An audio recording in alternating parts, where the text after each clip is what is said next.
watch a sports game on TV or in the stands, an athlete can get hurt. When they do, who usually runs out to help the athlete? An athletic trainer does. They are there to help the athlete to get off the court and figure out what happened to them along with what needs to be treated for the injury. Abby Turbs does the exact same thing at my school, Mary Lutheran High School. She is an athletic trainer at her school and also works at Ridgeview Clinic in Waconia. I talk to Abby a lot because in the because I play 3 sports throughout the year, so I've gotten to know her pretty well. I asked her if I could interview her, and she said that she'd be honored to. Then we worked around our busy schedules and found a date on October 15th, 2013 at 3:30 p.m. I had a volleyball game that night, so it was convenient for her to come because she was our trainer that night. It happened right after school ended, which is usually when she comes to check out our other athletes. I interviewed her in the weight room where she has a little office space. I chose to interview Abby Turbs because she has been an inspiration to me. She has taught me a lot and has been a good authority figure to me. Since I feel comfortable talking to her regularly, I felt comfortable talking to her in the interview. We also made small talk that kept it from being awkward. As a communicator, the process went very well. I had to explain some of the questions more in depth, but she responded with really lengthy answers. It was fairly easy to talk to her about her life and skills. I hope that you will learn more about athletic training just as I did in the interview. I also hope that you realize that there are many tasks that involve in being a successful athletic training along with being an effective communicator. First, we'll talk about what an athletic trainer's job entails, along with Abby's inspiration to be an athletic trainer. Her inspiration came from when she was an athlete. She was around the atmosphere of an athletic trainer when her other teammates were being treated. She never had the connection, though, with an athletic trainer because she didn't have a lot of injuries. But she liked the feeling of being gratified to help people and get them back into shape. She likes the relationship that she builds with her athletes too, and what she learned in the trainer.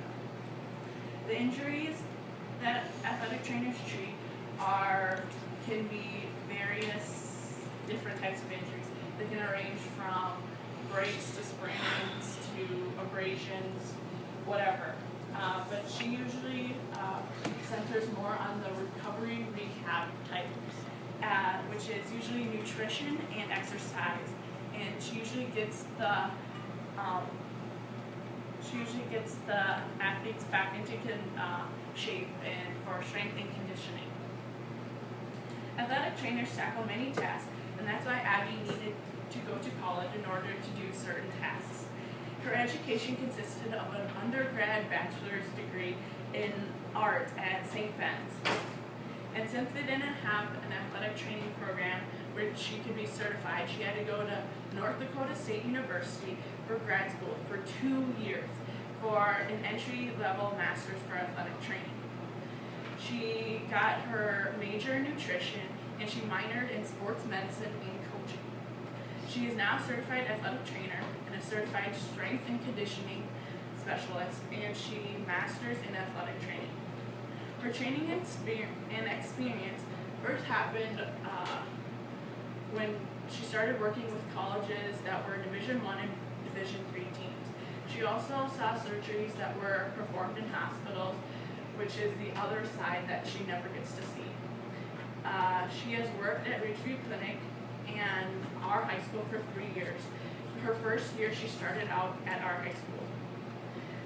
The thing that she's learned is that being patient is a very key aspect, and she has learned to adapt to many different personalities. She also gets to know people and coaches and is more comfortable with that. She deals with injuries on her own, and she has gotten the experience. She does like her job, but she would like to be more in a college setting, not in a clinic where she is now for most of the time with older people. Moving on to the communication part of being an athletic trainer. The types of communication that athletic training deals with is face-to-face and verbal communication. It deals mostly with listening, which tells what is going on with the athlete and their injury by their reaction. She also talks to them by asking them questions and figures out a diagnosis. And the second type of communication is written and computer, which types up emails for doctors and prescriptions. Another part of communication is her audience. Her audience is very small, and it consists mostly of one-on-one between athlete, their coach, and the athlete's parents. To be an effective communicator is very important. For athletic trainers, it consists between parents, coaches, and athletes, because they all need to be on the same page with the athlete's injuries. The types of strategies that Abby has been acquainted with is the consistent of open eye communication, talking with anyone, and most important, being an approachable person. The age range that she encounters with is mostly 70% high school students that are from grades 7 to 12, and it's more of a freely friend-like communication. The rest, which is 30%, ages from 18 to 65, and that's in the average clinic population, and she deals more with an aspect of politeness, and she has to explain things a little more. Speaking and listening is very key in communication. Even though her speeches are not very great, she's an outgoing person, but can be timid with authority. She didn't take any speech classes in college, but she still has been an effective communicator. Communication can be a vital aspect in athletic training as it deals with different types of communication, the audience, being an effective communicator, and the aspect of speaking and listening to your audience. My interview with Abby Turks was beneficial to me because I got to know Abby better, along with the insight in being an athletic trainer and what education you have to have. I'm not equipped to fill the job because I haven't had any college courses about athletic training. Although I have taken an athletic training course at my high school that got me started in that career path. Abby told me that as you study to be an athletic trainer, she got to see surgeries performed at hospitals, along with working a little bit with college teams that were Division I and Division III. I am still unsure if I want to proceed in this career path. I know that you have to go to school for a little bit longer than 4 years for athletic training to get certain titles and to be certified in different areas. First, I'm going to focus on developing my eye contact communication skill, along with speaking delivery to middle-sized crowds. I wish I could have asked more about what Abby has seen in her career, like the types of injuries that she has encountered with. That can be another conversation starter when I talk to her next week. She has taught me the patience is an important part of communication in any job.